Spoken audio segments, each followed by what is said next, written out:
Hey everyone, Tom Rosenkrantz here. It's an exciting time. It's almost September and many piano majors are coming back to their conservatories, or maybe you're a new piano major and you're going away to a conservatory for the first time.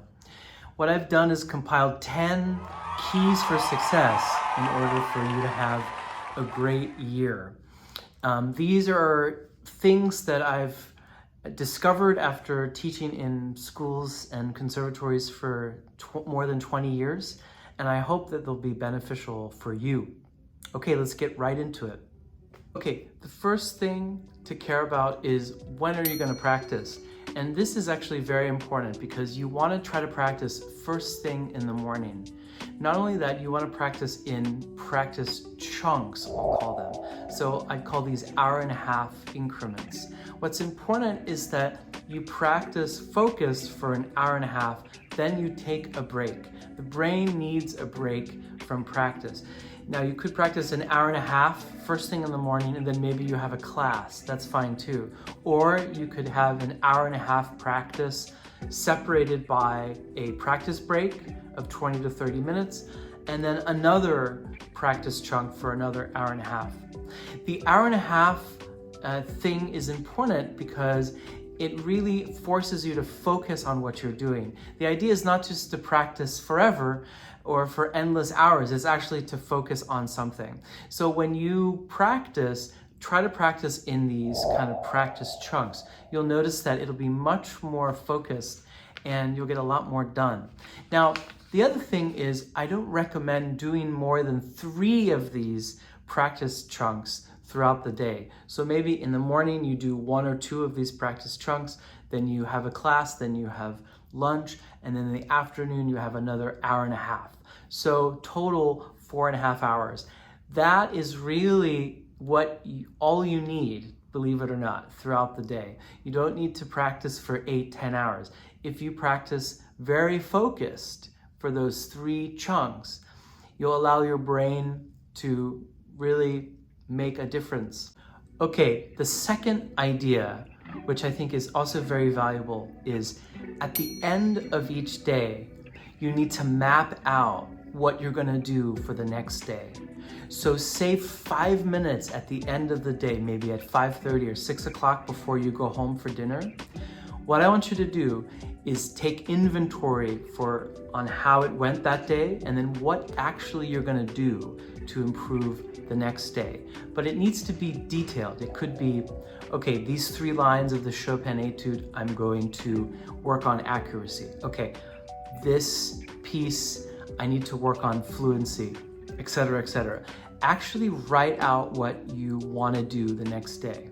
Okay, it's very important. So then when you arrive the next morning for your practice chunk section, for that hour and a half, you already have an agenda. You already know what you're going to practice. And that little way of planning the night before will help you a lot. So the third aspect, I would say, is called learn to shuffle your repertoire. And what I mean by this is, of course, let's say you have a lesson on Friday. Of course, you're going to be practicing that piece a lot that you have prepared that you want to bring to your lesson. But what about the other pieces? So often what happens, and I think it's a mistake, is that a student will, for that week, only practice that one piece that they're going to present, but they put the other pieces on hold for that week or 2 weeks. And I think that's a mistake because those other pieces that you're working on also need time to marinate. They need time to develop.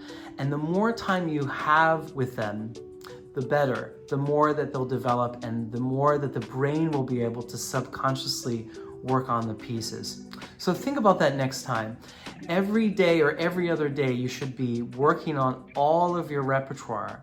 And of course, there are some pieces that you're going to put as a priority, but don't forget to practice all of your repertoire every day or every other day. Okay, idea number 4. Well, we live in a time where we all have these very advanced smartphones in our pockets, and every smartphone has a really good video camera. And this is something that you should use. So the fourth idea I would say is that videotape yourself with your smartphone every 3 days and take inventory over your progress, okay? You know, so often we actually don't really know how we sound, you know? We're busy practicing and thinking of all these things, pedaling, voicing, accuracy, all these things. We don't really know how we sound. We think we know how we sound, but in reality, we don't. So what the smartphone does is it allows you to really take inventory on how you actually sound. And you'll learn so much by doing this. You know, you'll be able to tell what is actually happening rather than what you think is happening. And it may be painful, actually, to do it, but I would encourage you to do it every 3rd day. You'll learn so much from this. Idea number 5, record every lesson that you have with your piano professor, and then watch the recording and take notes. You would learn so much from this. So much gets lost in lessons. There's so much information that gets lost.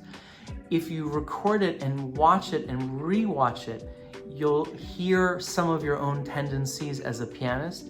You'll hear some of your professor's ideas, and you can make sure that you put them in your practicing.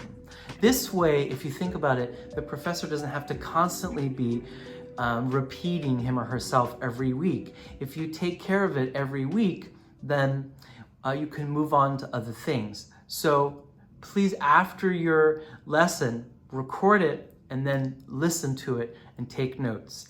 You'll learn a lot from doing this. Idea number 6, sit on other students' lessons. The thing is, you'll learn so much from this because, number 1, you'll hear a lot of other repertoire that maybe you don't know. Number 2, you'll learn that other people are having maybe the same problems that you are.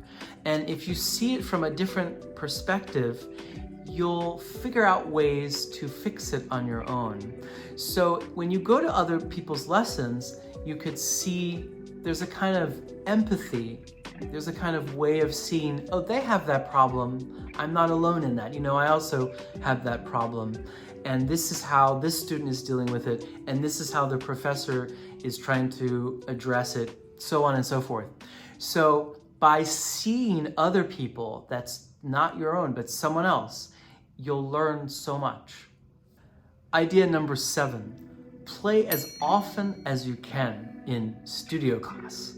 Now, in most conservatories, there's a studio class once a week, at least once a week. And this is a time where people play for each other, new pieces that they're trying to work out, or maybe an old piece. And what I've seen so often is that students don't take advantage of this as much as they ought to. They're waiting for a piece to be perfect, or they're waiting to feel comfortable. But here's the secret. You're never gonna feel completely comfortable the first time you do anything, right? So you have to take that leap of faith, and maybe when you play that piece in studio class, it's only gonna be 70% of what you want. That's okay. The next time you play in studio class, it's gonna be 75% better, and then 80%, and then 90. And then what will happen is you're gonna feel a kind of comfort after a while. It's not gonna just happen overnight, but take advantage of these studio classes. And the other real important reason is that you wanna gain confidence with your pieces. The only way to gain confidence is actually by doing. So if you're afraid to do something, you're hurting yourself because you're never gonna gain confidence in the thing that you're here to do. You're here in this conservatory because you want to be the best that you possibly can. And so playing often in studio class is one of these ways in which you can gain more confidence. Idea number 8. Make sure that in your score, you know every single foreign marking, okay? You need to know what piumoso means. You need to know what leggero means. You need to know what all the French terms mean in your Debussy score, okay? So much time is wasted in lessons because professors have to explain what these things mean. And if you just would spend 20 minutes before marking your score with all of these foreign terms and have an understanding, does this term refer to tempo, or does it refer to character, or does it refer to something else? This will help you so much, and it will allow lessons to be much more interesting and doesn't have to waste the professor's time going over these things that you should know anyway. Idea number 9, take a day off or take an afternoon off. It's important that, you've been working hard this week, you've been practicing, you've been really diligent with all of those 3 practice chunks every day, and you focused your time. Then maybe on Sunday you take the afternoon off to hang out with friends, go for a hike, do something completely different than than practicing the piano. It's important that you change up things all the time. All this music that you're dealing with is fascinating and interesting, but you too also need to be fascinating and interesting. So you need to have other things going on in your life. So my advice is, if you've worked hard for that whole week, take at least a day or an afternoon off. And it has an added benefit because your brain, believe it or not, will still be working on those pieces that you've been diligently practicing that week, but they'll be subconsciously working on it during your day off, okay? And the last idea is don't over-practice, okay? Don't over-practice. Now, it's a misconception that pianists need to be practicing 8 hours a day, 10 hours a day. It's really not beneficial. If you can take the idea of practice chunks, hour and a half, 3 times a day, no more than 3 times a day, and they're focused, you don't need to practice endlessly. What happens is, after those 4 or 5 hours of practice, your brain really cannot focus anymore. It's just, you're sort of disembodied from practicing. Don't do that. When you practice, if you have an agenda, if you have an idea of what you want to do, it will be very effective. And remember, there's always tomorrow. So after you finish those 3 chunks, maybe you didn't get done everything you wanted to get done, but don't worry, your brain will work on it overnight, subconsciously, and then when you come back to your practice session the next day, you'll be fresh, and you have a plan, and you'll be ready to go. Well, that's it for me. I hope these 10 aspects or 10 keys for success were helpful for you. Let me know in the comments what you thought or what things were most beneficial. If you haven't subscribed to the channel already, please consider doing, or like this video if it's helpful. Okay, see you next time. Bye-bye.